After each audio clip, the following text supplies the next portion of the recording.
Nuh-uh. Really? Mm-hmm. Wow. Oh my God. I told you, he's famous. Yeah, he's like, you're a dude. you're like the And I Michael talked to the Jackson of Dutch, the... and the Dutch actually changed their policies on the way they did their elections. Did you hear anything about the Dutch elections? No, I You want haven't. to save that for your interview too? Yeah, definitely. I think I do mention the Dutch. So do you? I think so. Okay, so, they paid attention. Are we geared? yeah, I think we're all set. Do you want to spike it or something? Yeah, how about this? 1, 2, 3. Yay! Okay, so can you describe what Tom Feeney asked you to do while you were working at Yang Enterprises? Basically, he was the Speaker of the Florida House, and he was the lobbyist for Yang Enterprises. And he came in and requested a prototype, not really the finished product, but a prototype showing that if you could actually flip elections through computer programming. So, you build a program. I did a touchscreen thing. It could also be in scanners. It's the same because it's just code. And if you know what to do and how to do it, you could walk up and you can flip it to anything you wanted to, which I showed you a second ago there. So you can make the Democrat win, you can make the Republican win, you can do any numbers anytime. It's all games. So none of that matters. There's no way to actually stop it. What lengths were you put through to prove that these allegations were true? Well, I did testify for Congress. I took a polygraph.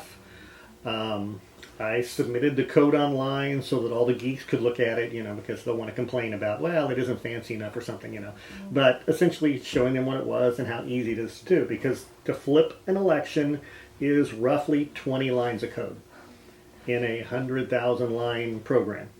And if you have access, you can do it without anyone knowing. It's just one programmer does it. It goes through the process. You'd never check it because it doesn't ever interfere with anything else. Or you can actually have a secondary program that flips it at the counting stage rather than at the program stage, so you can alter it there too. It's just a bad idea to use computers to count elections unless you want to decide who's going to win. So you mentioned that you did testify before Congress about all of this. Did anything positive result from that? Well, a little bit. Not so much in the United States. Germany got rid of the machines. A lot of the other countries over there got rid of the machines.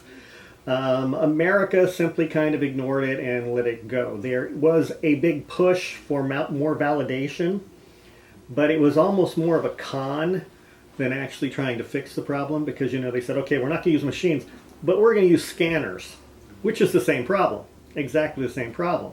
So now they have this false sense that a scanner will save them because they have paper, except they never count the paper.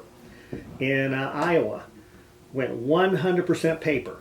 They will not use machines at all, except they run every piece of paper through the scanner and will not count the paper ever. They have no recount procedure. So it's this false sense that they've done something. And really they've done nothing. When they've got the paper, they just need to count it by hand, look it over, make it so it's verifiable to Joe Schmo off the street. You shouldn't have to have a computer degree to know whether your vote actually counted. You should be able just to sit down and watch them do the thing and know it's good. Right. I'm going to do a stop here because Okay. I think they can only take 10-15 minutes a piece. So we're going to Can just... I ask him a question?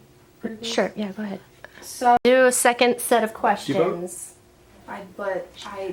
part of me feels like it's, A waste? yeah. It is. It's meant to make you feel that way. It's more of a waste now, but we're working on that. We're working on it. Okay, we're gonna do another clap.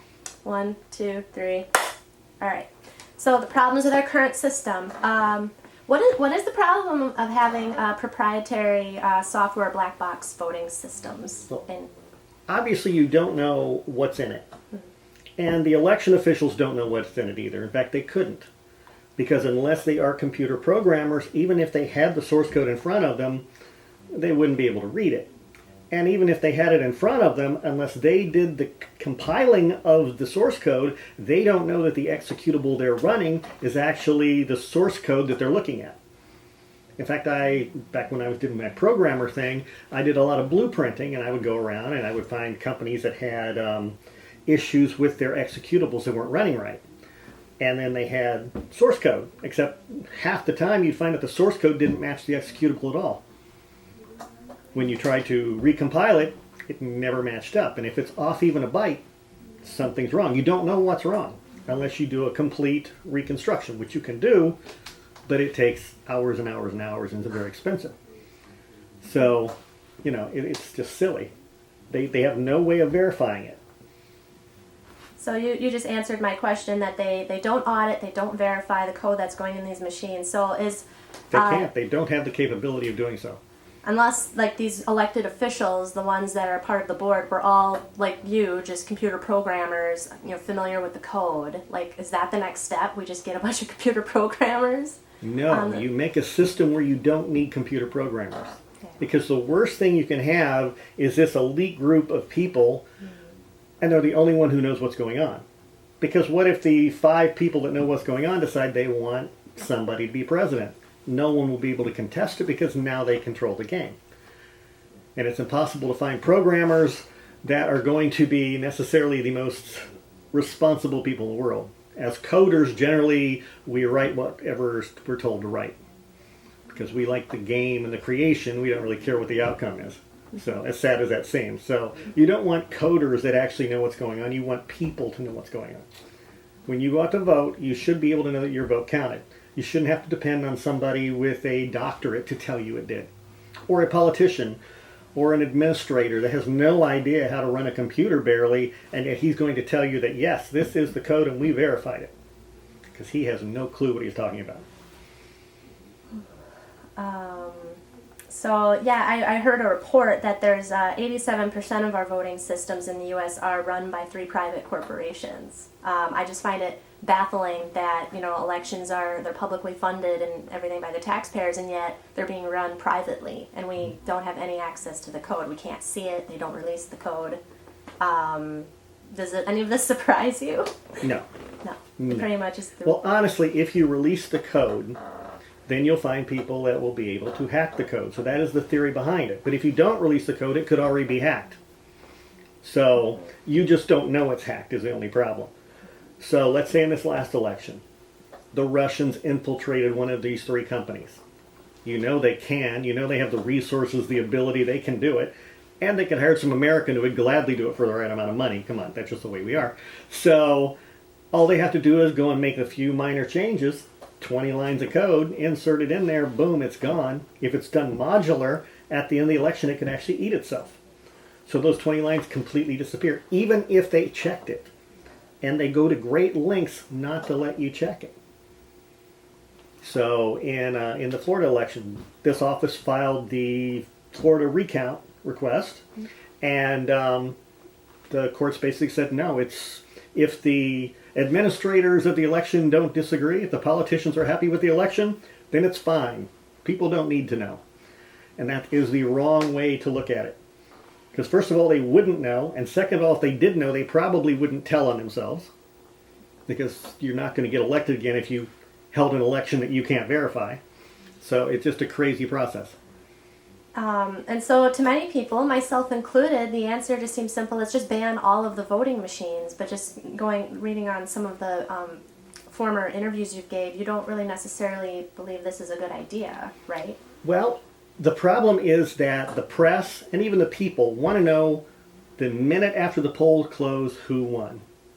So what we should do is we could use the scanners. Everything should be a ballot. Everything should be a hand-marked ballot. It should go through a scanner. And then that would be the presumptive winner. And then you hand count it and decide who the real winner is. It has 2 points. It has a point of check. The scanner checks the paper. So if someone's trying to stuff ballots, it's a little tougher if you have a scanner. And the paper checks the scanner. If it doesn't match, you can check it again, and you can eventually figure out what the problem is. But the guy who makes the scanner is very motivated to make one that counts correctly if he knows his work is actually going to be checked. You have no reason to care if your scanner works that good if no one's going to look. If they're going to blindly accept what you say, what difference does it make? Right. So, Really like that. Okay, we're going to get into open source systems. I'm going to do another cut, and then we'll do that. So, you're doing great, Clint. Thank you so much. you're quite welcome. You learning a lot, Shy? Oh, I have another question.